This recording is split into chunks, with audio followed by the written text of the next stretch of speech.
खुलुमबाय गोजोन फुंबिलिनि गासिबो बड'लेण्ड बुब्लिनि अनसायगिरिफोरखौ बरायग्रोबाय।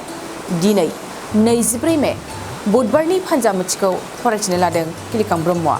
फान्जामुथिनि गिबियाव दं मेष राशि। दावबायनायनि फारसे मोजां जानाय नङा। दावबायनानै गोसोआव गाज्रि मोनगोन। गुबुन जायगायाव दावबायनायनि फारसे सांग्रां जा। वृष राशि। सुथुरनिफ्राय नोंथाङा रेहाय मोनगोन। सुथुराबो नोंखौ अनसायफिनगोन। उदां गोसोजों जेरावबो आवगायनो हागोन। मिथुन राशि।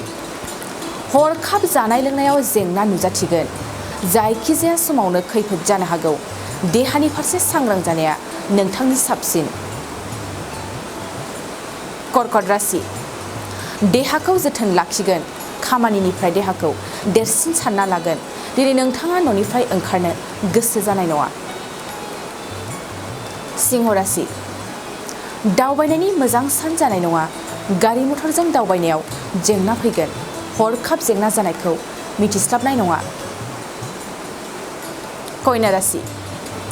न'खराव गोथार खामानि जागोन। न'खरनि गेजेराव गासैबो गोरोबलायनो हागोन। साननाय हनाया सिगांनिख्रुइबो साबसिन जागोन। तुला राशि। समजों आवगायफानो हागोन। लोगोनिफ्राय बायदि मोजां खाबु मोनगोन। गोसोआव गुबुननिफ्राय खाबु लानो नाजागोन।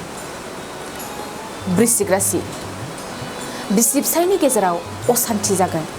असान्थि गोसोजों मोजांनि फारसे साननो हानाय नङा। दुखुजों समखौ बारहोनांगोन।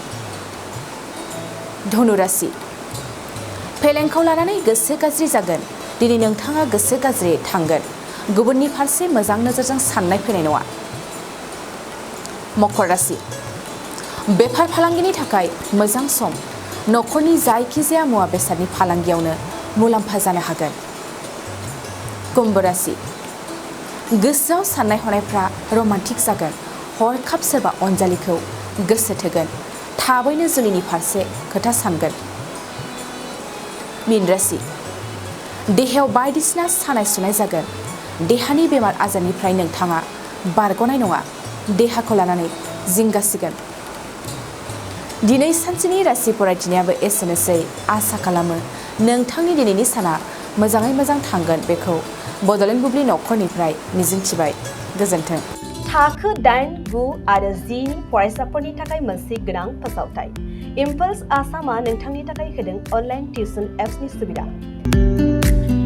बर' आरो एसामिस मोन्नैबो बिजोंनि 8, 9 आरो 10 थाखोनि बिगियान, सानखान्थि आरो इंराजि आयदायाव अनलाइन टिउसननि सुबिदाखौ होगोन। मोनफ्रोमबो आयदायाव दान मोनसेनि फिसआ 250 रांल' जागोन।